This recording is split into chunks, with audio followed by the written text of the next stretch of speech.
പ്രകാശമേ മിഴി തുറക്കുക വേഗം. ഇന്നത്തെ തിരുവചനത്തിൽ പത്രോസിന്റെ ഒരു ചിന്താധാരയിലൂടെ മനുഷ്യന്റെ അടിസ്ഥാനപരമായിട്ടുള്ള ഒരു സ്വഭാവത്തെ സുവിശേഷങ്ങൾ നമുക്ക് മുന്നിൽ വരച്ചു കാണിക്കുന്നുണ്ട്. യേശു പത്രോസിനോട് അവന്റെ ഭാവിയെക്കുറിച്ച് പറഞ്ഞപ്പോൾ അവന്റെ അടുത്ത വ്യഗ്രത എന്ന് പറയുന്നത് അവന്റെ അടുത്ത് നിൽക്കുന്ന മറ്റേ ശിഷ്യന്റെ അല്ലെങ്കിൽ യേശു സ്നേഹിച്ചിരുന്ന ശിഷ്യന്റെ ഭാവി എന്താകുമെന്ന് അറിയാനായിട്ടാണ്.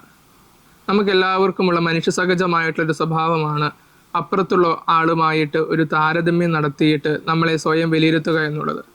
നമ്മളുടെ വിശ്വാസ ജീവിതത്തിൽ നമ്മൾ ഇപ്രകാരമുള്ള താരതമ്യങ്ങൾ നടത്താറുണ്ട്. എന്തുകൊണ്ട് അവൻ ഇത്രമേൽ അഭിവൃദ്ധി, എന്തുകൊണ്ടാണ് ദൈവം അവനെ മാത്രം ഇങ്ങനെ അനുഗ്രഹിക്കുന്നത്, എന്തുകൊണ്ടാണ് ദൈവം എൻ്റെ ജീവിതത്തിൽ ഇത്രമാത്രം കുരിശുകൾ അനുവദിച്ചു തരുന്നത് എന്നൊക്കെ. അപ്രകാരമുള്ളവരോട് യേശു പറയുന്നുണ്ട്, വിശ്വാസം എന്ന് പറയുന്നത് അത് വ്യക്തിപരമായിട്ടുള്ള ഒരു വിളിയാണ്. ഓരോ വ്യക്തിക്കും ദൈവം കൊടുക്കുന്ന വ്യക്തിപരമായിട്ടുള്ള ഒരു തലമാണ് വിശ്വാസം എന്ന് പറയുന്നത്. അത് ഓരോ വ്യക്തിക്കും വ്യത്യസ്തങ്ങളായിട്ടുള്ള രീതിയിലായിരിക്കും.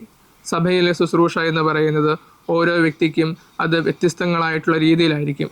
അതുകൊണ്ടാണ് സഭാപിതാവായിട്ടുള്ള അഗസ്തീനോസ് ഈ വചനഭാഗത്തെ വ്യാഖ്യാനിക്കുമ്പോൾ ഇപ്രകാരം പറയുന്നത്, പത്രോസിന് രക്തസാക്ഷിത്വത്തിലേക്കുള്ള വിളിയായിരുന്നു, അതുപോലെ തന്നെ വിശുദ്ധ യോഹന്നാന് ദീർഘായുസിലേക്കുള്ള വിളിയായിരുന്നു. രണ്ടുപേരും അവരുടേതായ വിളികളിലൂടെ ക്രിസ്തുവിനെ മഹത്വപ്പെടുത്തി. അതും ഒരേ ദൈവത്തെയാണ് അവർ മഹത്വപ്പെടുത്തിയത് എന്ന്. പ്രിയമുള്ളവരെ, നമുക്കും ദൈവം നൽകുന്ന വിളികൾ, ദൗത്യങ്ങൾ അതെല്ലാം വ്യത്യസ്തങ്ങളാണ്. ദൈവം എല്ലാവരെയും ഒരുപോലെയല്ല നയിക്കുന്നത്.